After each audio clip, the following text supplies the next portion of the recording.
Girl, telling the tea makes you parched. You gotta get some lubrication. If I'm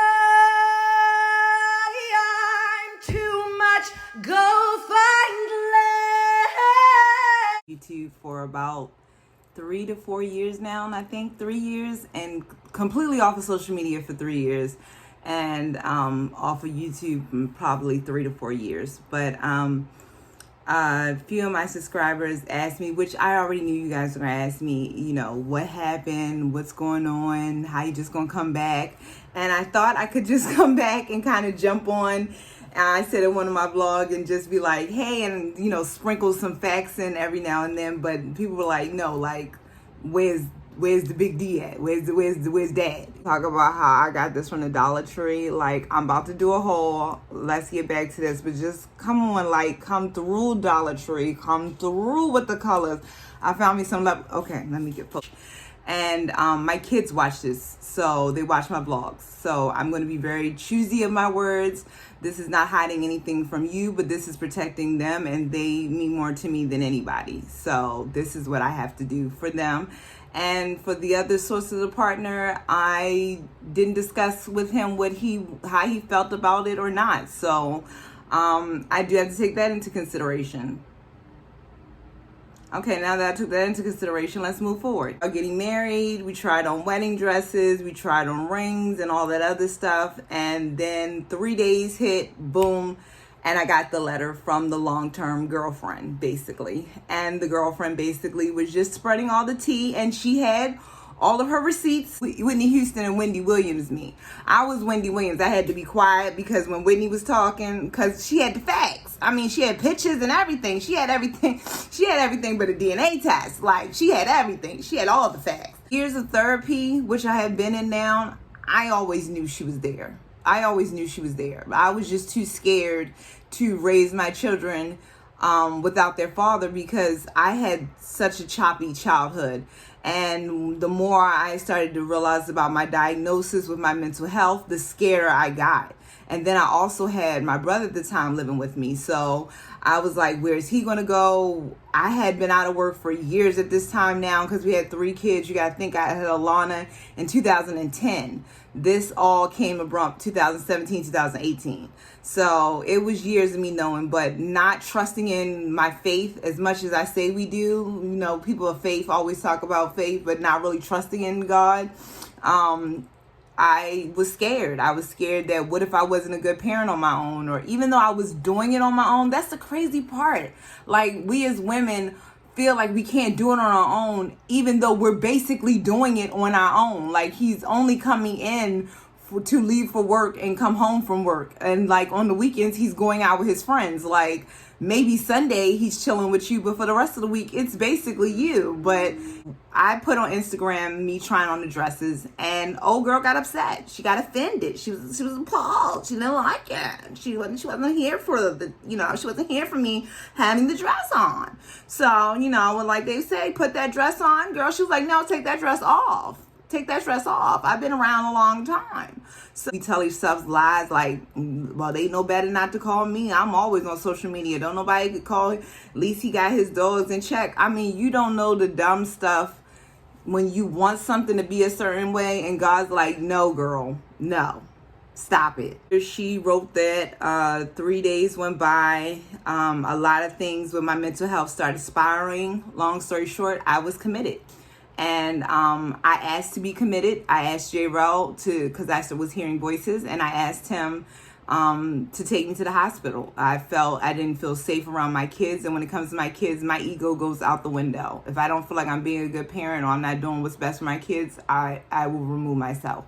So I asked to be committed. Did I know what all was going to transpire after I was being committed? No, but I knew that I was hearing voices. And so and talking in your head, which I had always done because of my ADHD, I always have like 1,000 thoughts going on at one time, and actually hearing voices is 2 totally different things, and that junk is scary. Committed 3 more times after that. Oh, it didn't end with that. So I was committed 3 more times after that. And basically when I finally was done with being committed and came home the 3rd time, Because for a long time I wasn't allowed to come home. I wasn't allowed to see the kids. You know, it was very bad. You know, it was one of them. I'm not going to cry. No, I'm not going to cry. It was one of the worst experiences of my life. But I couldn't see my kids or be alone with them. I was basically treated like a child, an invalid. I was told when to go to the bathroom. Did I take a shower? My medicine was taken from me. Like, I couldn't give myself medicine, even though I had been giving myself medicine years leading up to that. I had never stopped taking my medicine. You know, everything, I was treated like just like an idiot, just basically an idiot. Finally ended up going back to the house where we stayed in. It wasn't my home. I had to get that through. That wasn't my home. That was his house. It had his name on the lease, so that was his house. And he made it quite clear that he didn't want me there no more. He didn't want me there no more. He made it significantly clear. Like, even without my glasses on, I could see that. Like, in the dark, in the committee room, I could see that. He made it so clear. We won't go into that, but he made it very, very clear. He did not want me no more. He said he couldn't do this anymore. He didn't want this. He didn't want to fake it with me anymore. He didn't want to go to none of the family events. He wasn't doing any of it, and he called it loose. And all I could do was take it, because I had made a promise to myself from a previous toxic relationships, because usually your last toxic relationship is not your only toxic relationship. You probably had more leading up to the big boom. But my previous toxic relationship, I promised myself that I would not run after nobody. If somebody didn't want to be with me, they weren't going to be with me. And that is one promise that I have kept up to myself. That is one promise that I have kept to myself, and I'm very proud of myself for not running and begging him to keep me or let me stay or whatever. My psychiatrist at the time said it doesn't matter how many times you send her back to the house, she's going to keep getting committed, because there's a difference between physical abuse and emotional abuse, and she's going through emotional abuse. And when that was said, I was taken to my grandmother's house where I lived until my kids ended up being returned back to me on the weekends. So I got to see them on the weekends. I was in my grandmother's house on an air mattress upstairs, where I'm lucky that I even had a place to stay, because this is 10 years or so or more at that time without working or having a job or having money. When I left with nothing. I think I had a suitcase. It was the summertime. I think I had winter clothes in it. Like, I wasn't even coherent enough to pack. Like, I had nothing, no money. J-Raw was in charge of everything. Women, I can do a whole study on what not to do. Oh girl, I learned so much. Like, my therapist, she put me deep. Once she said, stop saying what he did to you and tell what you learned from this, then there's no mistakes. I learned so much from this situation. So much is ridiculous. I'm still learning, but I learned so much, like so much from him. For a summer, I was out of it. I mean, I took my medicines because they didn't know what exactly, they had me at ADHD, they had me at bipolar 2, but they didn't know exactly what I was coming from or what was wrong with me, because we never talked about my parents, and we never, back then they used to call them head shrinkers. So we never really got into the tea of everything. So they had me on all types of different medications. I was basically just a walking zombie. I basically just laid there watching Chinese movies, and I don't know why I picked Chinese movies, films, Japanese films, whatever, any type of Pacific film. I think it because the characters were so sweet and pure, and they were romantic, and holding hands was like taboo or something. I don't know what I was going through, but I needed it at the time. But I was lucky enough to be living with my grandmother, where and my brother and my aunts and stuff, they kept eye on my children, they fed my children, but I was completely out of it.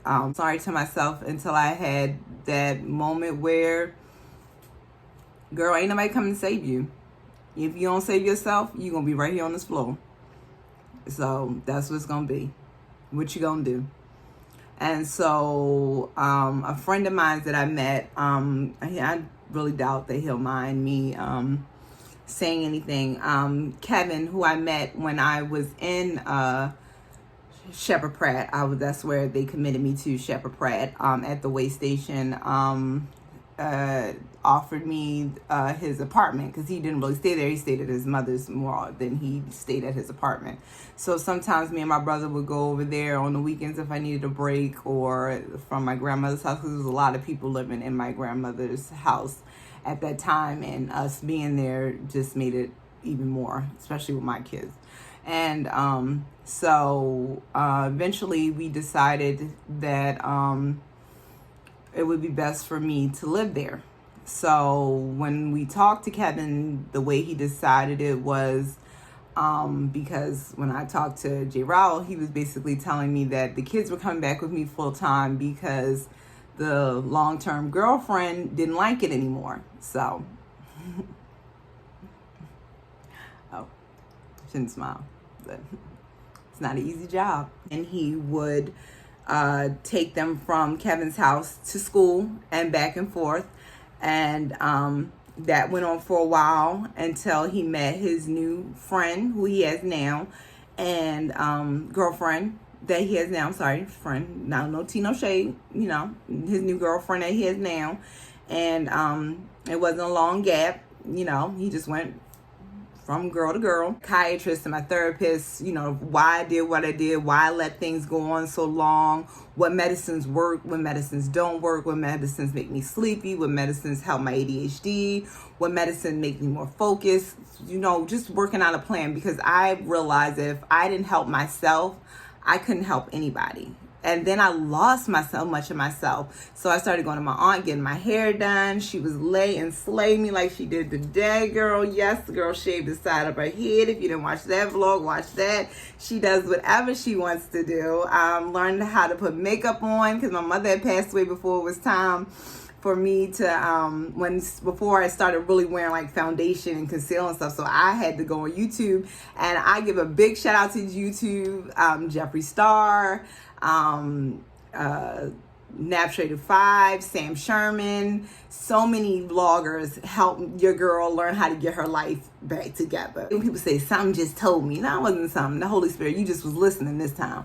But the Holy Spirit was like, you know, go talk to one of the girls, because one of the girls that worked there was now the manager of the not the committed, but it's like a club basically, where people can come and that have the same issues, and just camaraderie or something like that. So I hated it the first time I went, but I just think I was more in sulking mode. Like, God, is this me? Am I really like, I'm supposed to be around these people, like judging, you know, just being everything, not Christian like at all. How I was doing, and I said I wasn't doing good at all. I was like, I don't have no house. I was like, I don't have no car. I have nothing. When I say your girl had nothing, she had nothing. All she had was her kids, and that was enough. But I had nothing to give to them, nothing to offer them. And she said, you know that they are opening up a unit for housing in Howard County, where it's crazy how God works, because that's where I wanted to be, because we had just went to a furniture store, and one day I was driving around, and that same furniture store is literally up the street from me. So it's crazy how God was like, yep, you're about to be around here. I'm showing you your surroundings. I got you. Just be quiet, be patient. I got you. To open up for people with mental issues. And I was like, where's the paper at? Like, you know, where's me and my brother at that time and my PRP? We filled it out. We gave it in. We turned it in that day. Boom, bam, boom. A letter came in the mail saying that you got accepted and that you would pick 27. And then Corona hit. And I'm like, sorry, I'm shaking the camera. Crazy enough, God once again saying, relax, shorty. I got you. The lady was like, call me one day. So the lady who was in charge of the Howard County housing called me, and she was like, how fast can you get here? Mind you, I was in Woodlawn at the time, and she wanted me to go to Howard County. I said, what time do I got to get there by? And she was like, well, I'm leaving at 10 o'clock. I think she called it maybe like 8:30, 9 o'clock. Your girl was here. Okay, she was in house. She called the cab and was here. And I talked to the cab, was like, how much is it gonna cost for me to get here and back? because by then my funds had started to come in and I started to be making my own way and stuff like that. Start creeping, and I was creeping. I'm making baby steps. She handed me the packet. Like, she didn't read it with me. She didn't go over nothing with me. She just gave me the packet because they weren't supposed to see anybody because of Corona.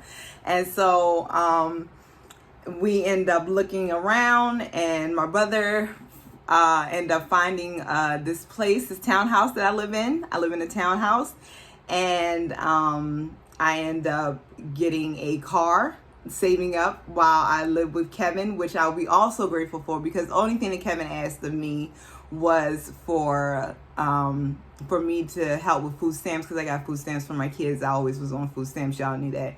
And to be a good mom. That's the only thing he asked of me as a man. That's the only thing he asked of me. And that's a rare breed, you know. So I wish light and love to Kevin, and I will always be his friend, because when me and my girls needed a place to stay, he let us stay with him. It's beautiful. I love it. Saving up for a car. Car got totaled by, I know the devil's busy though, but it's okay. It's okay. I ended up getting another car. So now I have a minivan. I know, if anybody knows me, like, Time, you're in a van, you hate vans. I know, but it's not for me. It's for the children, okay? It's for the children. Hey, Raul, you will never see him in these vlogs. No, we are never going to get back together. No, he will never be at any parties or bar mitzvahs or any celebrations. The girls are doing. I haven't gotten to full detail about each and every last one of them, because just as hard it was to see what their mother was going through was what they were going through. Starts middle school. Our Alana that we started vlogging with is starting middle school. Ava's starting the 4th grade, and Aiden is starting the 3rd grade. Like, can you believe it? I can't. My love life. Oh, you asked about my love life. My love life is complicated. Dating in the we had to do a whole new vlog on that, because, honey, I don't know what's going on. What is it even called dating? Like, this is dating? Like, men are like, are you for real? Like, they be saying things to me, and I be like, excuse me. Rachel, Lisa, and my cousin Joy has come back in my life. My cousin Melanie has been after me through the whole kit and caboodle, the ups, the downs, the rounds, She just let me call and just be like, I'm about to kill everybody. Not for real, but, you know, she just that one ride or die that you need, you know, and she goes through it, and she understands it too, because she deals with her own stress too. So I had God, you know, just as many people as God is taking out my life, God is bringing them slowly in. So I thank you to everybody who watches. I thank you to everybody who watched this vlog. I ask you so much, if you are so inclined and find me quirky. Some people can call me quirky. I could be quirky. To hit the subscribe button and ring that bell, and so you can get updated, and leave comments and likes, because that gives me better algorithms. I'm not sure about the whole thing, because I'm new to YouTube, but I just know it does good if you ring the bell and hit the likes and leave comments.